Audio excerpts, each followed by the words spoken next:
up, everybody? Today I'm going to be doing a book review on What Did You Expect by Paul Tripp. This is a great book about marriage for married couples or people that are looking to get married. Now, I'm not going to tell you what the whole thing is about, but I'm just going to share some really good pointers that I got. So I'm just going to ramble on some really good pointers of the book with the hope that you'll go and purchase the book yourself and you'll be able to experience it the way that I did. We have unrealistic expectations of our spouse and what they bring to the table.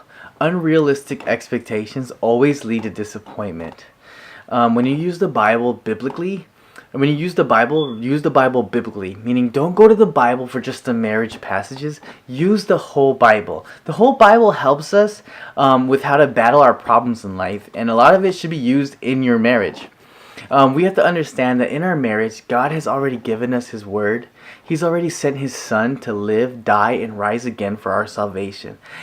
He's already given us His Spirit to live in us, but we have to know that sin has not yet been destroyed, and that we have not yet been fully formed in the likeness of Jesus. So your spouse and yourself are still sinners. We have to remember that we are sinners married to sinners. That's a big deal.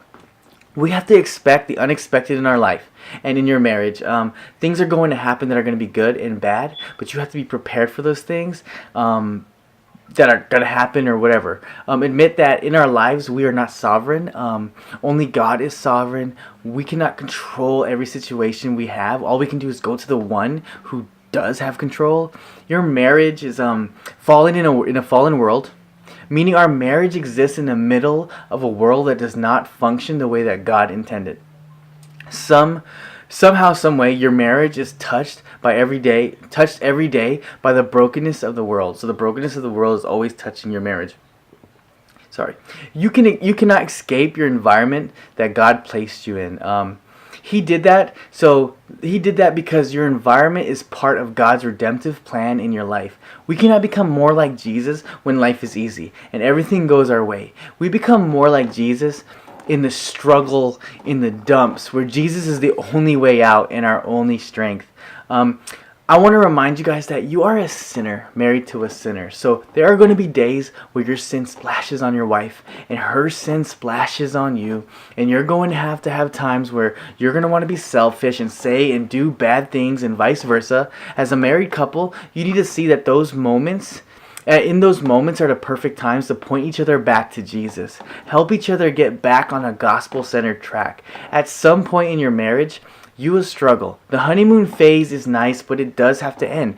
Things will not always be what you expected to be, but we must realize that our marriage of love, unity, and understanding is not based on romance, but it's rooted in worship. Everything that we desire, everything that we think, everything that we desire, choose, and do are shaped by our worship of God. To simplify that, our worship means living for something. It means living for God. Let all your actions be rooted in living for God.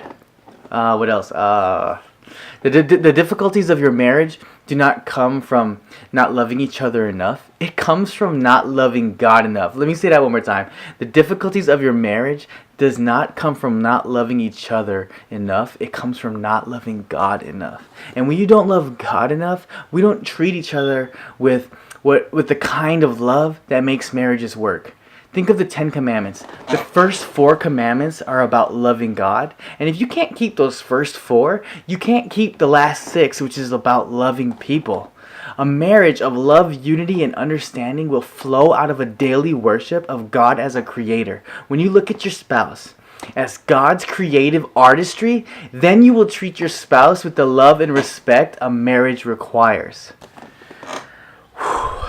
A marriage of love and unity and understanding will flow out of a daily worship of God as a Savior. You will realize that you and your spouse are sinners. Worshiping God as Savior means that you find joy in being part of the work of grace that God has relentlessly committed to doing in your spouse's life. God is using you to show grace towards your spouse and vice versa. You are a part of God's redemptive plan in your spouse.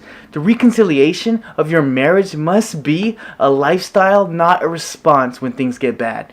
Two sinners married means that there will always be work to be done. There will always be work to be done, and you should always be working on your marriage to improve each and every day. You must live in a marriage. Wait. You must live in your marriage with a graceful mentality.